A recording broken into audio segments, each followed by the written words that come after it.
Apple reportedly scouting out a secure site in the San Francisco area to test driverless vehicles. Capitalize on your idea. Author Justin Esgar is here. Digital Trends Editor-in-Chief Jeremy Kaplan as well. Great to see you both. Hi. So apparently Apple it's so secret. They have even kept it from their own employees. There is rumored or news of 4 miles north from the Cupertino headquarters. Lots of engineers working on a big fancy project. What do you think?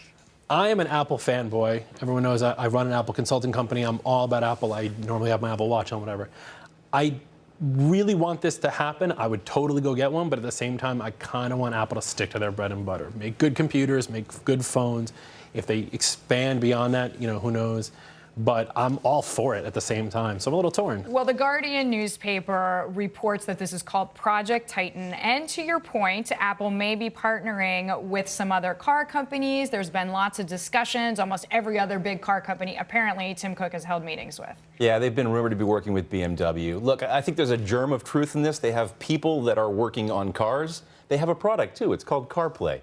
I think maybe what's happening is that they're doing an evolution of CarPlay rather than creating a platform for cars, because that's just a really different So they may business. just be testing out this kind of Apple dashboard for perhaps BMW, if not another car company. Personally, and this is just speculation on my part, I think that this is just Apple being secretive about their in-car stuff rather than some But wild there's and nothing crazy. that makes people want to dig more than saying it's a secret, right? Of course. It's like a red flag, especially to us journalists. Now, speaking of the opposite of secret, Disney D23 Expo Saturday morning.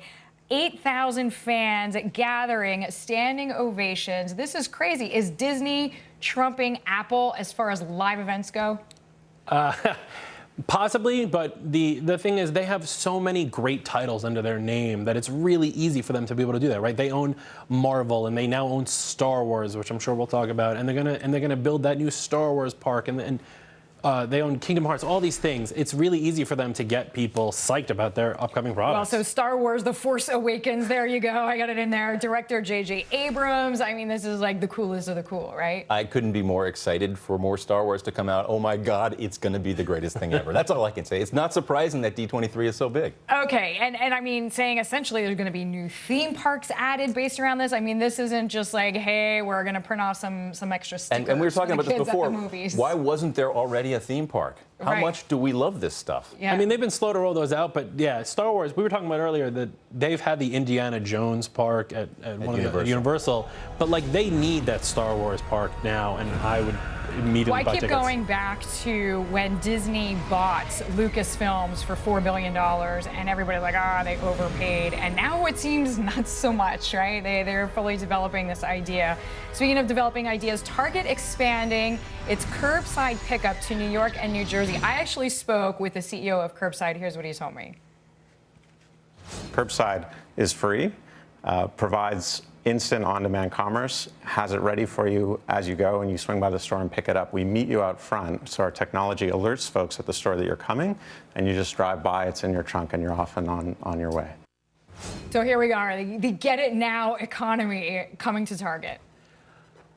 I'm trying to figure out who needs this. I asked a couple of people about like who would really use this, and I think it's great for people who have like a young kid in the car and can't get out because taking out the car seat and the stroller and the whole nine. But like, how more immediate do we need to get our stuff? Like Amazon has next day. You can go to a store. Are you really going to go to the store and like be that I don't want to go in the store. I want to drive to the store, but I don't want to go in the store. So I'm still trying to figure out exactly like who's this is for. All right, it's a bit like Seamless, but for shopping, right? Instead of like, but I hear what you're saying is. But Seamless comes to me, right? Like if Target was like, I'll deliver it to you in an hour, I get that. But for me to first drive to the store. So I actually asked, because I have to admit, I'm with you on this, and I actually asked the Curbside CEO more or less your question, and he said, well, actually, there's a lot of people who want to do their own errands, they want to drive around, and they want to sort of put that order, then go do other stuff, and then come and pick it up within a 15-minute window. What is your take? Here's the thing. There's a lot of incredibly challenging algorithms and technology that goes into this, even though it might seem a little bit silly to us. A quick anecdote, if I could.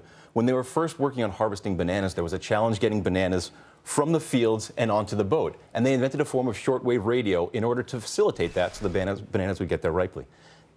transportation and delivery of things is really hard. It's a logistics challenge. And this company's gone there and they've addressed that. All right, I like this. I like stories about fruit. This is fantastic. Who doesn't love bananas? Justin and Jeremy will be back with us in just a minute. Speaking of bananas, the U.S. flag may not be the only thing left on the moon. If billionaire Elon Musk's SpaceX has its way, you could see a new sports drink, not kidding, advertisement up there as well. We'll tell you how this is even possible.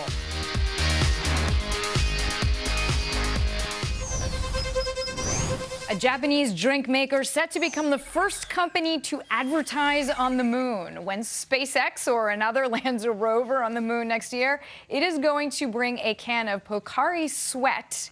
That is the name of the sports drink, which apparently tastes like Gatorade. It is going to be left on a lunar plane for a future astronaut to find later. We are back appropriately with Justin and Jeremy, or maybe inappropriately, but here we are. So what do you think of that? And I should also say this is not in liquid form, just in case you were concerned about that. It is in powder form. Yeah, the company actually hired physicists to figure out how they can have the can be built out of titanium. I saw that. They took all the water out of it so they could actually just leave it on the moon.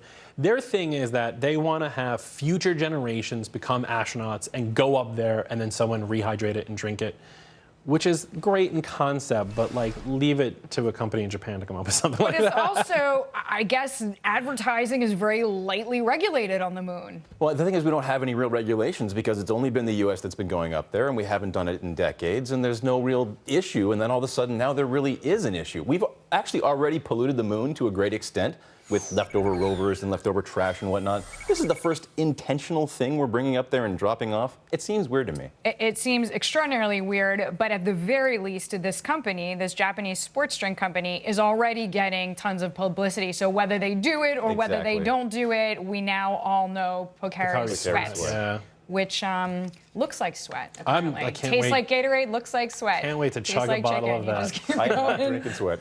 All right. Just hold your nose. You'll be fine with Speaking that. of the Earth, scientists are developing a kind of inflatable space elevator, believe it or not.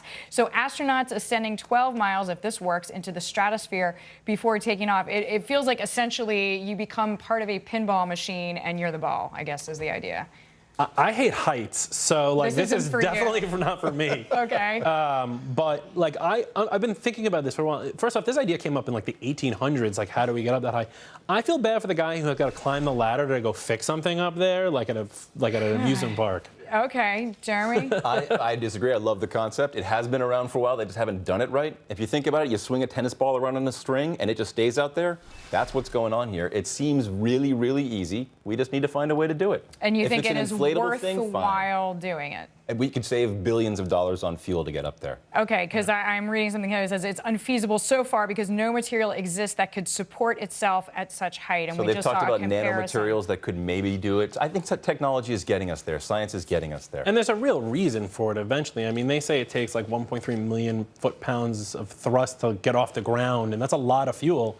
And if this is up there, they can make rocket ships take off much, much easier. Yeah. And I guess things that seem absolutely crazy to us right now in 20 years will be very commonplace. And right? it's an easy way for them to go pick up their Pocari Sweat. There you go. There you go. Tying it. I cannot tie it better together myself. Justin and Jeremy, thank you both. Great conversation. Thank you. 30